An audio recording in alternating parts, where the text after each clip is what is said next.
விதவிதமான ஆடை ஆபரணங்களுடன் உங்கள் பண்டிகை நாட்களை ஒளிமயமாக கொண்டாட டிநகரில் உள்ள வேலவன் ஸ்டோர்ஸுக்கு வாங்க. தினமல நேயர்களுக்கு வணக்கம். வணக்கம். கடந்த முந்தைய ஆதிகாலத்து திமுக ஆட்சியில் அமைச்சர் செங்குட்டுவன் என்று ஒருவர் இருந்தார். இப்போது அவர் இல்லை. ஆனால் அவர் ஆட்சியில் இருந்தபோது, அதிகாரத்தில் இருந்தபோது செய்த குற்றத்திற்காக தீர்ப்பு வழங்கப்பட்டு இருந்தது. அது உயர்நீதிமன்றம் உறுதி செய்திருக்கிறது. அவருடைய வாரிசுகள் அந்த தீர்ப்பை ஏற்றிருக்கிறார்கள், தண்டனை ஏற்றிருக்கிறார்கள். விவரங்களை பார்க்கலாம்.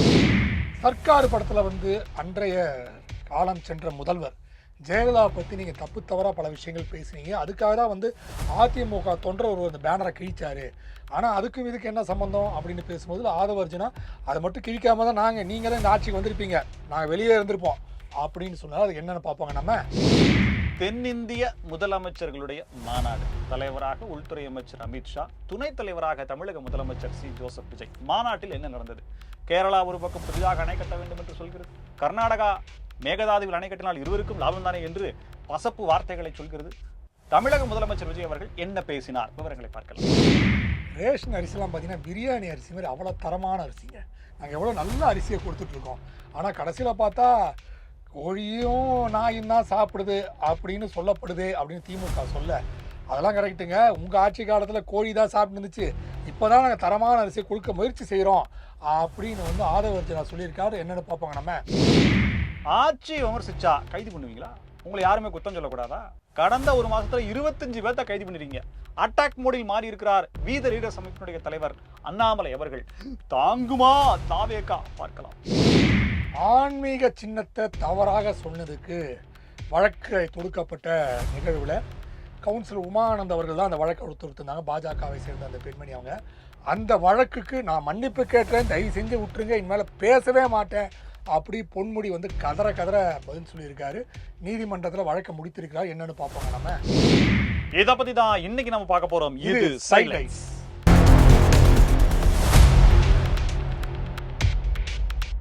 செங்குட்டுவன் அப்படின்னு சொல்லிட்டு ஒரு அமைச்சர் இருந்தார். திமுக அமைச்சரா அதிமுக அமைச்சரா அப்படின்னு சொல்லி நீங்க கேட்டீங்கன்னா அவர் 2 கட்சியிலுமே பணியிருக்கிறாரு. ஆனா இந்த பிராது கொடுத்தது அப்படின்றது பாத்தீங்கன்னா திமுக 96ல இருந்து 2001 வரைக்கும் அமைச்சர் இறந்துட்டார். அவர் அப்ப இருந்தபோது வருமானத்திற்கு அதிகமாக சொத்து சேர்த்துன்னு பாத்தீங்கன்னா ஒரு கோடி ரூபாய்க்கும் கீழே 81 லட்சத்தி சொச்சாங்க. இதுக்கு போய் ஒரு கேஸ போட்டு 26 வருஷமா அவரை பாடாப்படுத்தி அந்த மனுஷன் இறைவனிடத்துல இழைப்பார போயிட்டாரு. அவருடைய மருமகனும் இறைவனிடத்துல இடைப்பாரவே போயிட்டாரு. 2 மகன், 1 மகள், அப்புறம் உடன் பிறந்த சகோதரனுடைய மகள். என்னங்க நீங்க இப்படி பண்றீங்க? நீதிமன்றம்னா தீர்ப்பு எப்படியா சொல்றது அப்படி சொல்லிட்டு நிதானமா சொல்லலாம். இவ்வளவு நிதானமா 26 வருஷம் கடந்து அந்த தீர்ப்பை ஏற்கனவே கீழமை நீதிமன்றம் தீர்ப்பு கொடுத்திருக்காங்க 3 ஆண்டு சிறை தண்டனைன்னு சொல்லிட்டு. அதை எதிர்த்து இவங்க சென்னை உயர்நீதிமன்றம் வர்றாங்க. சென்னை உயர்நீதிமன்றமும் அந்த தீர்ப்பை உறுதிப்படுத்தி இருக்கு. மேல்முறையீட்டு மனுவை தள்ளுபடி பண்ணிருக்கு. அவர் திமுகல இருந்து அதிமுக வர்றாரு. மறுபடியும் அதிமுக சீட்டுகள் சொல்லிட்டு மறுபடியும் திமுகவுக்கே போறாரு. ஆனா எந்த கட்சி மாறினாலும் அவருடைய கேஸ் மட்டும் மாறவே இல்லை. அது இப்ப தீர்ப்பை நோக்கி போயிருக்கிறது. அவருடைய மகன் பன்னீர்செல்வம், சக்திவேலு, மகள் மீனாட்சி அவங்களும் அதுல வந்திருக்காங்க. மருமகன் ராஜலிங்கம் அவர் இப்ப இல்லை. அதனால அவங்க 2 பேர்த்தையும் விட்டுட்டு செங்குட்டுவனுடைய சகோதரியினுடைய மகளான வள்ளி ஆகியோருக்கு எதிரான வழக்கு தான் இப்ப தீர்ப்பு சொல்லியிருக்காங்க. 26 வருஷம் கடந்தும் வருமானத்திற்கு அதிகமான சொத்து சேர்த்த வழக்கில் தீர்ப்பு அப்படிங்கிறதும், ஏற்கனவே வழங்கப்பட்ட தீர்ப்பு உறுதி செய்யப்பட்டிருக்கிறது அப்படிங்கிறதும், தொட்டவனையும் விடமாட்டேன், தொடவும் விடமாட்டேன். என்னங்க அது நீங்க மறந்துட்டீங்களா? தொட விட மாட்டேன், தொட்டாலும் விட மாட்டேன், தொட்டவங்களையும் விட மாட்டேன். அப்பா புடிச்சிட்டீங்க. அவ்வளவுதான். இந்த மாதிரி சொன்ன வார்த்தை தான் இப்ப அதுல டைமிங்ல போட்டு ரைமிங்ல போட்டுட்டு இருக்காங்க. சோ ஏதாவது ஒரு கேஸை போட்டு விட்டு நல்ல ஆதாரங்களை போட்டுட்டோம் அப்படின்னோம்னா அது பாட்டுக்கு ஒரு 30 வருஷம் கழிச்சு 80 லட்சத்துக்கே 25 வருஷம்னா 100 கோடி 400 கோடி எல்லாம் இருக்கு. அதெல்லாம் எவ்வளவு வருஷம் ஆகும்? மனித புனிதர் ஐயா செந்தில் பாலாஜி, நேரு, பாலம் புகழ் ஏவா வேலு. ஆமா, இவங்கெல்லாம் ஒரு 200 வருஷம் நடக்கும் போடுது. அமெரிக்கா கோட்டு மாதிரி எப்ப முடிச்சு எப்ப வரும்? ஐயா மறந்துட்டீங்க, பொன்முடி ஐயா. ஐயோ ஆமா, அவர் கடைசியில வருவோம். நேத்து ஆனந்த் ஐயா அமைச்சர் பேசும்போது, நீங்க அந்த சர்க்கார் படத்துல மட்டும் அந்த பேனர் கழட்டாம இருந்தீங்கன்னா, கிழிக்காம இருந்திருந்தீங்கன்னா ஒழுங்கா நீங்க இங்க உட்காந்துருப்பீங்க, நான் வெளியே இருந்திருப்போம். சரி வேணா இப்ப ஜனநாயக அதிமுக போஸ்ட் ஒட்டிட்டோம், பேனரை கட்டிட்டோம். எங்க இருக்கு?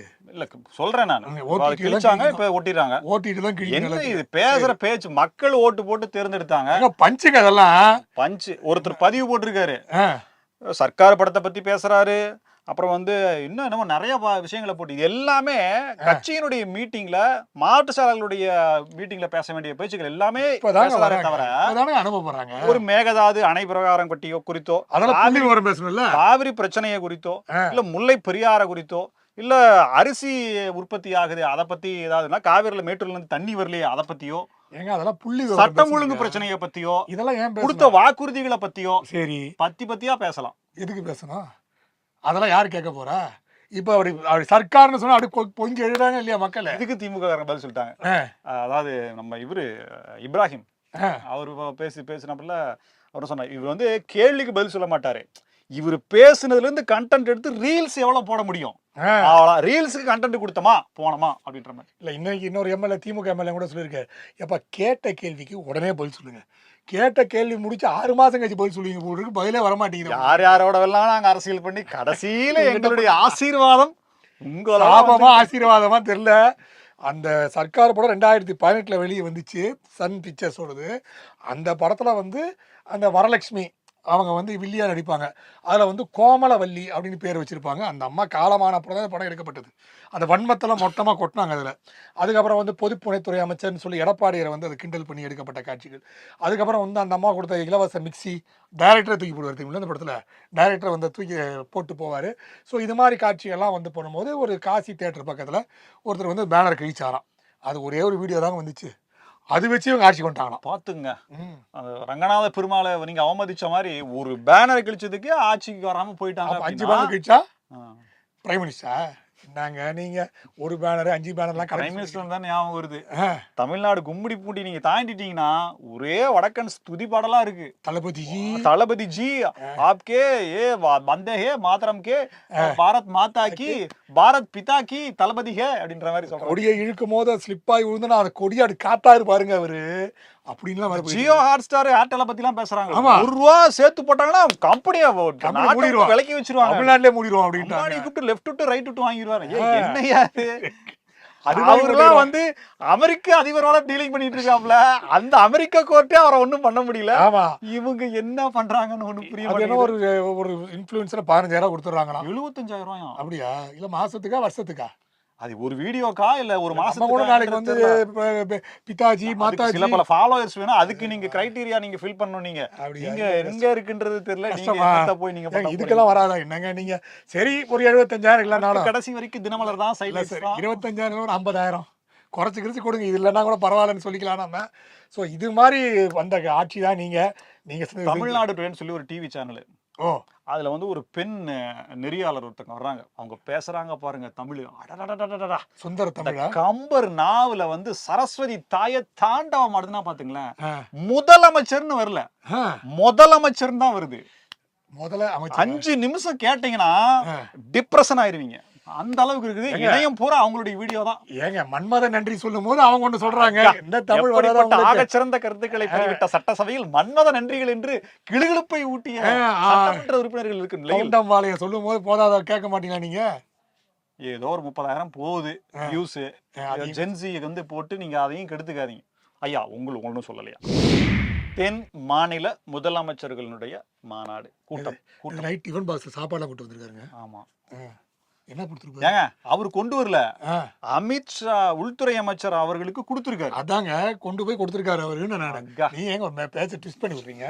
ஏன்னா ஒரு இடியாப்பம். நீங்க என்ன, நான் எப்படி புரிஞ்சுக்கிட்டேன்னா மாநாட்டுக்கு போகும்போது கூட சாப்பாடு எடுத்துட்டு போயிட்டாரு. நேத்து நைட்டு அவரு நீ அப்படி சொல்லலையா? என்னங்க நீங்க நேத்து நைட்டு நான் தான் தப்பா பண்ணேன். நேத்து நைட்டு போகும்போது பொக்கேவோட ஒரு கருத்தா பேசுவாப்ல, டிஃபன் பாக்ஸ் கொண்டு போய் கொடுத்துருக்காரு. ஆமா, டிஃபன் பாக்ஸ் கொண்டு போய் கொடுத்துருக்காரு. அதுல உணவு என்னன்னு கேட்டிருக்காரு, அதை சொல்லியிருக்காரு. சம் டிஷ்ஷஸ் நல்ல பையில கொண்டு போய் கொடுக்கலாம், ஸ்கூல் பையன் கொண்டு போற மாதிரி இருக்குது. இல்லைங்க, அது ஹாட் பேக் நல்லா இருந்திருக்கும். அதனால அவரு சட்டசபை கொண்டு போற அதே பையா இருந்திருக்கும். புது பொய்யில கொடுக்கலாமே. சரி ஓகே விடுங்க. சரி ஓகே. கேரள முதலமைச்சர் வந்து புதிய அணை கட்டணுங்க கேரளாவில்.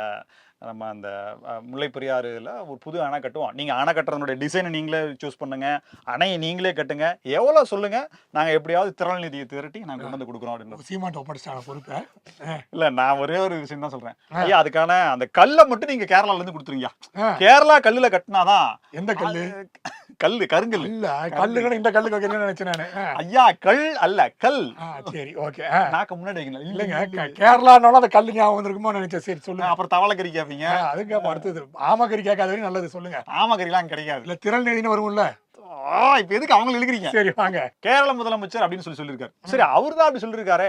கர்நாடக முதலமைச்சர் என்ன சொல்லிருக்காரு பார்த்தா, எங்க மேகதாட்டுல அணை கட்டினா 2 பேத்துக்குமே பலன் அளிக்குமேங்க. நாங்க வருவோம், தண்ணி நாங்க எடுத்துக்குவோம், நீங்க எடுத்துக்கீங்க, நீங்க மட்டும் குடிங்க, நாங்க மட்டும் குடிப்போம், 2 பேரும் வருவோம், தண்ணி நிறைய இருந்தா ஜலக்கிரீடியில ஈடுபடலாம். ஐயோ அப்படின்ற மாதிரி பசப்பு வார்த்தைகளை பசைப்பாதே, ஏமாற்றாரு, மசிய மாட்டான் இந்த கணேசன் அப்படின்ற மாதிரி இவர் ஏதாவது சொல்லிருக்காரு அப்படின்றதுல இவரு ஸ்ட்ரெயிட்டா அவரே முதலமைச்சர் மாநாட்டில் இந்த நதிநீர் பங்கீடுல உச்சநீதிமன்றம் என்ன சொல்லியிருக்கோ அதனுடைய விதிமுறைகளை பின்பற்றி அந்த பகிர்வுகள் இல்லாத போது தென் மாநிலங்கள்ல ஒற்றுமை அப்படிங்கிறது பிம்பலிக்கு பிலாப்பி அப்படின்ற மாதிரி கஷ்டம்தான். அப்புறம் இவர் வேற நீட் தேர்வு விலக்கு அதெல்லாம் வேற கேட்டு வச்சிருக்காரு அவரு. கேட்கற யார்கிட்ட கேட்கற, அண்ணங்கிட்ட தானே கேளு, எப்படியும் அவங்களுக்கு நீட் விலக்கெல்லாம் தரப்போறது கிடையாது, எதுக்கு சும்மா அந்த பையில சுத்தி நிக்கிறீங்க அப்படின்ட்டு உள்துறை அமைச்சர் சொல்லியிருப்பாரு. தொகுதி மறுவரையறைக்கு என்ன ஒரு பிரச்சனை போட்டு 534 ஓகே சொல்லிட்டான்ற மாதிரி பிரச்சனையை கிளப்புறாங்க. அது வேறையா? ஆமா. இதுல இவங்க எல்லாம் பேசிருக்காங்க அப்படின்னா இதுக்கு சரியான பஞ்சு கொடுப்பாருங்க எங்க அண்ணன் அப்படின்ற மாதிரி. தளபதி வில் பிளட்ஜ் யூ அப்படின்னு பஞ்ச் யூ அப்படின்ற மாதிரி அதுக்கு இப்போ போட்டிருக்காங்க. அப்புறம் என்ன பேச போறாருன்றது நம்ம இதை போடும்போது கூட நம்ம தெரிஞ்சிடும். தைரியமாக கர்நாடக முதலமைச்சர் முன்னாடியே அப்படியே சூள் உரைத்த அப்படின்ற மாதிரி போட்டு ஃபயர் விட்டு இருக்காங்க. ஃபேஸ் டு ஃபேஸ் அப்படின்றது தெரியல, என்ன நடக்கும்ன்றது தெரியல. ஆனா அவரு பாருங்க மேகதாதுல அணை கட்டியே தீரும்னு சொல்லி அங்கிருந்து இங்க வந்து இந்த மான் வேட்டையாட போனாங்கன்னு சொல்லி அந்த பிரச்சனை வேற நடந்துட்டு இருக்கும்போது அதெல்லாம் எங்க பிரச்சனை, கரூர் பிரச்சனையை நாங்க பேசணுமா, இந்த பிரச்சனை நீங்க பேசக்கூடாது, தமிழ்நாடு பிரச்சனை, தமிழ்நாடு மக்கள் நீ சுட்டுருக்கையா நாங்க சுட்டோம் அப்படின்னு அவர் கம்பேரிசன். என்னையா இது எப்படி இது அப்படின்ற மாதிரி வருது. இல்ல தமிழ்நாட்டு மக்கள் இல்ல, மாநிலம் பிரிக்கப்படும் போது தமிழ்நாட்டுல இருந்து அவங்க கர்நாடக இங்க கரூர்ல வந்து கொஞ்சம் நியாயம் இருக்கிற மாதிரி எனக்கு தோணுது. அப்ப கர்நாடகா கரூர்ல எவ்வளவு கர்நாடகாங்க செத்தாங்க? அதெல்லாம் இது இங்க நடந்தது, உள்ளுக்குள்ள நடந்தது. அதையே நீங்க பேசுறீங்கன்றோம். அததான் கரெக்ட் தான். சரி, இந்த மாதிரிலாம் விஷயங்கள் வருது. ஸோ இருந்தாலும் வருங்கால பிரதமர் அவரை பத்தி கர்நாடக முதலமைச்சரும் கேரள முதலமைச்சரும் என்ன பேசியிருக்காங்க, அதுக்கு வருங்கால பிரதமர் என்ன சொல்ல போறாரு. ஓகே, அந்த அரிசி ரேஷன் அரிசியில இருக்குல்ல, பிரியாணி சீரக சம்பா இருக்குல்ல, அது அப்படியே வீட்டுல போய் பொங்கணும்னா அப்படியே அந்த ஸ்மெல் வரும் பாருங்க, அப்படியே மூக்க பிச்சுக்கும். அப்படியே அந்த அப்படியே பிரியாணி பண்ணி அனைத்து ஜீவராசிகளும் வந்து உண்டு இலைப்பாரி. ஆமா, அது என்ன கேட்டா கடைசியில் சேமிச்சு வைக்கிற கிடங்கு இருக்கு பாத்தீங்களா, இப்படி இருக்கும். ஒரு கரப்பாம்பூச்சி இருக்காரு, ஒரு எலி இருக்காது, அவ்வளவு கொசு இருக்காது, சுத்தமா இருக்கும். ஆமா, பின்ன என்ன நீங்க அதுல பாதி முளைச்சிருக்கும் வேற. ஆமா, அது வேற இருக்குல்ல, பாதி முளைச்சிருக்கும். சோ அந்த அரிசி அது என்ன சொல்லுவாங்களே, இந்த இதுல டப்பாலே வளர்ப்பாங்கல்ல, அதுக்கு என்னது ஹைப்ரோ, இது போன்சா. போன்சாங்கிறது மரத்தை வந்து சின்னதா வளர்க்கறது. இது வந்து என்னன்னா விவசாயமே மண்ணில்லா விவசாயம் அப்படின்ற மாதிரி. நீங்க ஜப்பான்ல சொல்ற மாதிரி கீரை எல்லாம் பண்ணுவாங்கல்ல, ஹைட்ரோன் நம்ம வருங்க. ஆமா, சரி கொடுங்க, வராத விஷயத்தையே நம்ம வரல, அதை நீங்களே புரிஞ்சுக்கோங்க. நேர்ல நீங்களே வந்து கூகுள்ல போட்டு பாத்துக்கோங்க. ஸோ அது மாதிரி எல்லாம் வந்து பண்ணக்கூடிய சூழ்நிலையில் அந்த அரிசியெல்லாம் அவ்வளோ நல்லா இருக்கு அப்படின்னு சொன்னால் ஆதவர்ஜன் சொல்லியிருக்காரு. நானே சின்ன வயசுல ரேஷன் அரிசி சாப்பிட்டு தாங்க வளர்ந்தேன் அப்படின்னு அவர் நெஞ்ச தொட்டு சொல்ல, இன்னொருத்தர் வந்தேன், ஏங்க கேஎன் நேரு வந்து ஆயிரக்கணக்கான விவசாய நிலங்கள் வச்சிருந்தாங்க கூட அவரு ரேஷன் அரிசி தாங்க சாப்பிட்றாரு. என்னங்க அப்படின்னா இதெல்லாம் கேட்டுட்டு என்ன உசுரோட வச்சிருக்கீங்க ஆண்டவா. ஆமாங்க, ஏன்னா அதுல வந்து அவர் இன்னொரு சொன்னாரு பாத்தீங்களா, அதுல வளைஞ்சு வர்றதை நாங்க என்ன பண்றோம், எல்லாம் உங்களுக்கு தான் கொடுக்குறோம், தானமா கொடுக்குற மாதிரி சொல்றாரு. ஐயோ அது வேறையா, அதனால வந்து அந்த அரிசி ஏக்கரை கொடுத்து இருக்குன்றத ஒத்துக்கிட்டாரு. முந்தானே சொல்லி மாட்டிக்கிட்டாருங்க. முந்தானே கூட சொன்னார்ல, ஏவ்வளவு 1000 இலக்கு ஏன்பா சொல்லிக்கிளி மாட்டி கூடாதப்பா வரேன்ட்டாப்ல. சன்ன ரகம் வந்து ஆந்திராவில தான் இருக்குமா, அது ஒரு போகம் தான் விளையுமாமா, நம்ம 3 போகம் எடுக்கிறோம். ஆனா இது மோட்டா ரகம், சோ சன்ன ரகம் போட்டா அப்படின்னா ஒரு போகம் தான் வரும் அப்படின்ற மாதிரி சொல்றாங்க. அதனாலதான் அதை முளைச்சு விட்டா என்ன, தீ போட்டா என்ன அப்படின்னு விட்டாங்க. ஸோ அந்த அரிசியை தான் நாங்கள் சாப்பிட்றோம். அவர் சுகருங்க, அவருக்கு இந்த ரேஷன் அரிசி சாப்பிட்டானா சுகர் குறைஞ்சிருங்க. இந்த ஆடு மாடு திங்குதுன்னு சொன்னோம்னா வந்தது பாருங்க கோவம். உண்மையிலே அங்கே அதான் நடக்குது. மாடும் கூட சாப்பிடுதுல, கஞ்சி கலந்து விட்டா கலையத்துல கலந்து அது கூட சாப்பிட மாட்டேங்குது. நாய் மோந்து பார்த்து அப்படின்ட்டு போயிடுது, காரி துணியில துப்பிட்டு போயிருது. அதனால இந்த அரிசியை வந்து தயவு செஞ்சு கொஞ்சம் சீராக பண்ணுங்க. ஏன்னா ஏழைகள் வீட்டில் அரிசி வாங்குறான்னு சொல்கிறீங்க, பட் யாருங்க யூஸ் பண்ணுறா? இட்லி மாவு தான் அரைக்கிறாங்களா? கரெக்ட். இட்லி மாவு ஆதவர்ஜனே சொல்லுவாரு, யாரும் சாப்பிட கிடையாது, இட்லி மாவு தான் அரைக்கிறாங்க. ஹோட்டல் கடையில இட்லிக்கு அதான் போடுறாங்கன்ற பேச்சு இருக்கு. நம்ம அதுல மாட்டி கூட தலைவர ஆமா கேஸ போட்டு விட்டுருவாங்க. ஆமா, அது ஒண்ணு. அம்மா உணவகத்துலலாம் வந்து அந்த மாவு வச்சு அந்த அரிசி வச்சு தான் இட்லி இல்ல, அங்கெல்லாம் இட்லி அரிசி ஆரஞ்சு இட்லி. ஆரஞ்சு இட்லி அரிசி. ஓ, அப்படி கலர் இருக்கா? Car car. ஓகே, ஏதோ அதுக்கு பேர் வந்து கார் அரிசி. கார் இட்லி அரிசிங்கிறது கார் அரிசி. அந்த அரிசி போட்டு பண்றாங்க. பூங்கார். பெரிய பெரிய ஹோட்டல்ஸ்லயும் ரேஷன் அரிசி தான் வந்து இட்லி பண்றாங்க. சும்மா மத்துன்னு இருக்கும் அந்த இட்லி சாப்பிட்டா அப்படின்னு சொல்றாங்க. பட் அந்த அரிசியை சரியா ரெண்டு கொட்டை முத்து ஒரு ஸ்பூன் சோடா மாவையும் போட்டா சும்மா பசு பசு பசு பசுன்னு இருக்கு பாருங்க. அந்த நடிகை இட்லி பேர் எத்தனை வருஷமா மாவாட்டி நிக்கிறோம். இல்ல, அந்த நடிகையோட இட்லி பேர் வந்துரும். ஏன் நீங்க கண்டென்ட் விட்டுட்டு எங்கெங்கயோ போறீங்க? நீங்க அந்த அம்மா சொன்னா கண்டென்ட்டாங்க. ஆமா, சொன்னால இட்லி பண்ணலாம்னு சொன்னால இல்லையா? வேலை என்ன சொல்லியிருக்காரு, இட்லி கூட அதை பண்றாங்க அப்படின்னு சொல்லி அந்த இட்லி நமக்கு கண்டென்ட் வரணும். ஸோ அதனால வந்து இன்மேலையாவது கொஞ்சம் நல்ல அரிசியா போடுங்க. இன்மேல பாருங்க, வர்ற அரிசிலாம் தரமான அரிசியா இருக்க போது. கொரியாக்கு கடத்த போறாங்க. எதுக்குங்க? அவ்வளோ அரிசி அற்புதமா இருக்க போகுது. அது மாதிரி கேரளாக்கெல்லாம் நம்ம கடத்த மாட்டோம், கொரியாவுக்கு தான் கடத்துறோம் அப்படின்னு சொல்லியிருக்காரு. ஆனால் அவ்வளோ அற்புதமான அரிசி, பெரிய பெரிய ஹோட்டல்லாம் கூட அதை வாங்கி சாப்பிடுவாங்க பாருங்களேன், அவங்க யூஸ் பண்ணுவாங்க பாருங்களேன், அவ்வளோ அரிசி கிடைக்கும். ஹோட்டல்லாம் மூடிடுவாங்க. எல்லாருக்கும் 10 கிலோ அரிசி போட்டா எதுக்கு ஹோட்டல்ல போய் திங்கிறான்? சாப்பிட வேண்டாம். போகும்போது ஒரு பொட்டம் அரிசி எடுத்துட்டு போயிடுவான். அப்படியே மரத்துல 4 மரத்தை உடைச்சு அப்படியே போட்டு 2 சட்டியை வச்சு பொங்க வச்சா அது பாட்டுக்கு இதாயிரும். வெறும் அரிசியை தின்ட்டு போக வேற எதுவும் திங்க வேண்டாம். சரி, ஓகே, வெறும் சோத்தை தின்ட்டு போங்கன்றாரு. ஸோ இதெல்லாம் சொல்றீங்க, அம்மா உணவு வேற சிறப்பாக நடைபெறுது, அந்த விஜய் வந்த அப்புறம் தான் சேல்ஸ் அதிகமாக இருக்கலாம் சொல்றீங்க. ஸோ அந்த அரிசியாவது நல்லபடியாக போடுங்க, பொதுமக்கள் சாப்பிடுவாங்க, நானே சாப்பிடுவேன். கனிம வளங்கள் கொள்ளையை தடுத்து நிறுத்திய தானை தலைவர் ரேஷன் கடையில் பிரியாணி அரிசியும் சீரக சம்பாவும் போட்ட என்ன முதல்வர்? ஏதாவது ஒரு முதல்வர் சொல்லுங்க, அதுக்கு ஒரு பேரை வைங்க. அந்த மாதிரி முதல்வரா? பிரியாணி அரிசி முதல்வர். பிரியாணி அரிசி, ஓகே, சொல்லுங்க. அப்புறம் அப்படின்ற மாதிரி பேர்கள் என்ன வரப்போறது, நிறைய வரப்போகுது. போஸ்ட் ஓட்ட வேண்டியதான் வேலை. இப்போ வர்ற கண்டென்ட்டுக்கான ஒரு ப்ரோமோ வேர்டுன்னு சொன்னா, எதுக்குடா அவனை தொட்ட, அப்ப சுடு தண்ணியிலேயே கைய விடுவான், ஆமா, உன்னை சும்மாவா விடுவான் அப்படின்னு அது வருது இல்ல? ஆமா, அந்த மாதிரி வீதி லீடர்ஸ் அமைப்பினுடைய தலைவர் அண்ணாமலை அவர்களை போய் சீண்டிட்டாங்க. ஐயோ, அந்த வீதி லீடர்ஸ் அமைப்பில் இருக்கக்கூடிய ஒரு பொறுப்பாளர்னு சொல்ல முடியாது, ஒரு உறுப்பினர் நடைபெறக்கூடிய தாவேக ஆட்சியை பாராட்டி 2 பாடல்களை பாடிட்டாரு. அந்த பாட்டுல பிள்ளை இருக்குன்னு சொல்லிட்டு அவரை போய் பிரியாணி அரிசி போடக்கூடிய புழல் காத்திருப்போர் பட்டி காத்திருப்பு அறையில வச்சுட்டாங்க. புரியுதா உங்களுக்கு? புரிஞ்சிருக்கும்ல? அதான் காத்திருப்பு அறையில வச்சுட்டாங்களாமா. உடனே அவர் வந்து பொங்கி எழுந்து, என்ன நீங்க உங்களை பத்தி உயர்வா பாடிருக்காரு, கடந்த 1 மாதத்துல மட்டும் 25 பேர்த்த நீங்க கொண்டு போய் வச்சிருக்கீங்க. அண்ணாமலை வேற சொல்லுங்க, 1 வருஷம் நம்ம விமர்சனம் பண்ணக்கூடாது. நானும் கேட்கணும், ஐயா 1 வருஷம் சொன்னீங்க, இப்ப ஆரம்பிச்சிட்டீங்களே, என்னையா இது அப்படின்ற மாதிரி கேட்டோம். அப்படின்னா, அவன் என் சங்கத்தால் அடித்திருக்கிறான், அவனை எப்படி நான் பேசாமல் இருக்கணும்னு சொல்லி அவர் என்ன கோவம் வந்துருச்சு போல இருக்குது. அவர் ஒன்னும் பொங்கி எழுந்தாரு. இதே மாதிரிதான் திமுக தோத்துச்சு. திமுக பத்தி எவன் உண்மையை பேசினாலும், எவன் விமர்சனத்தை வச்சாலும், எவன் போற்றி பாடல் பரிசில் வந்து மண்ணா அடிச்சு சொன்னா அவனை கூட்டு போய் தன் மண்டையில தட்டி சிறைச்சாலையில அடைச்சிடுறீங்க. இதையே நீங்க பண்ணாதீங்க, இது உங்களுடைய வீழ்ச்சிக்கான காரணம்ன்ற மாதிரி சொல்லிட்டு செம்ம பயங்கரமான எச்சரிக்கைலாம் சொல்கிறார். ஸோ அண்ணாமலை அவர்கள்ட்ட நான் ஏற்கனவே சொன்ன மாதிரி தான், அவர் விமர்சிக்காம இருந்தார், அவரையே வச்சுட்டீங்க அப்படின்னா கஷ்டம்தாங்க. இனிமே வந்து உங்களை யார காப்பாற்ற முடியாது, மாத்தாது. ஏன்னா அவரை தொட்டீங்கன்னா அவ்வளவுதான். நீங்க பொன்முடி அவர்கள், அவர் வந்து தேவுடுவா, சரி, ஒரே தாங்க காமிச்சாருங்க, வாயில வர பேசி தொலைச்சிட்டாரு. சிரிப்பு, தெய்வீக சிரிப்பையா. பாவம், அப்ப வெளியே போனதான் திருப்பி கஷ்டமா போயிடுச்சு. அவர் நினைச்சிட்டாரு, திமுக தோத்து போச்சு, அடுத்த முறை தாவேகா தப்புச்சுன்னா திமுக வந்துடும், அதுக்குள்ள நம்ம எல்லாம் இதுல கேஸ் எல்லாம் கொஞ்சம் ஓசல் பண்ணி வச்சோம் அப்படின்னா நம்ம ஒரு சீட்டை வாங்கி மறுபடியும் மினிஸ்டர் ஆயிடலாம் நினைச்சிருக்காரு. ஐயா ஆனந்த் சொன்னது அவர் காதுல விழல போல இருக்கு. பாத்தீங்கன்னா அவர் வந்து அந்த சிக்னலை காமிச்சோன்னே பாரதிய ஜனதா கட்சியோட கவுன்சிலர் உமானந்த் அவர்கள் வழக்கு தொடுத்தோன்னே அதுக்கப்புறம் நமக்கு செய்திகள் வந்துச்சு, அவர் வயசானவருங்க, அவர் வந்து தயவு செஞ்சு விட்டுற சொல்லுங்கன்னு அந்த அம்மையார்ட்ட கேட்டுருங்க. அந்த அம்மா சொல்லியிருக்காங்க, அவர் மன்னிப்பை கேட்க சொல்லுங்க, நாங்கள் விட்டுறோம். ஆனால் அவரும் வயசானவன், எங்களுக்கு மனசாட்சி இருக்கு, அவர் போய் ஜெயிலில் போய் களி சாப்பிடுது, பிரியாணி அரிசிலாம் சாப்பிட முடியுமா போயிட்டு, கஷ்டம் இல்லையா? தாக்கம். ஆமா, பாவம். அவரு ஏவாவேலு வந்துட்டு, ஏவாவேலு இல்ல KN நேரு ஐயா சுகர் இருக்கிறனால தான் ரேஷன். ஆமா, இவருக்கு சுகர் இருக்குதான்னு தெரியாது, அதனால சாப்பிட முடியாது அப்படின்னு சொல்லிட்டு நீதிமன்றத்தில் வந்து அவரை அரெஸ்ட் பண்ணுங்க. சுகர் இருந்தா ரேஷன் சாப்பிட்டா சரியாயிருமா அப்படின்னு அவங்க சொல்லி, மெடிக்கேட்டட் ரைஸா? ஆமா, மெடிக்கல் அந்த மருந்தெல்லாம் போட்டிருப்பாங்க உள்ள. நான் சமாளிக்க முடியாம இருந்தேன். அதனால இப்போ வந்து பொன்முடி அவர்கள் வந்து, இப்போ நான் மன்னிப்பு கேட்டேன், அந்த வழக்கு தொடுத்த அந்த பெண்மணி அவர்கள்கிட்ட நான் மன்னிப்பு கேட்டுக்கிறேன், இனிமேல் இது மாதிரி நான் பேச மாட்டேன், வாயே திறக்க மாட்டேன், வணக்கன்னு கூட சொல்ல மாட்டேன், இனிமேல் போதுமா அப்படின்ட்டாரு அவர். அப்படின்னா நானும் திருநீரும் போட மாட்டேன், பட்டையும் போட மாட்டேன், என்னை விட்டுருங்க, யாரையும் போடவும் சொல்ல மாட்டேன், அந்த சிக்னலே கையில் நம்ம வராதுன்ட்டாரு. சரி, இப்படியே இன்னொரு பஞ்சாயத்து ஒன்று ஓடிட்டு இருக்குது. முன்னாள் முதலமைச்சருடைய பேரை சொன்னா அது ஒரு பெரிய குத்தம். வாயில் அடிங்க நான் அதான் சொல்லல. ஆமா, ஐயோ, அது பெரிய குத்தமாயிருன்ற தெய்வ குத்தத்துக்கு சமமா நான் கேட்கறேன். அவர் கெட்ட வார்த்தை, அந்த பேரு நல்ல வார்த்தை தானே. ஏற்கனவே அவர் பேரை மாத்தி தான் அந்த பேரை வச்சிருக்காரு. அந்த பேரை மாத்தி இந்த பேரை வச்சு அதை கூப்பிடுங்கன்றாங்க.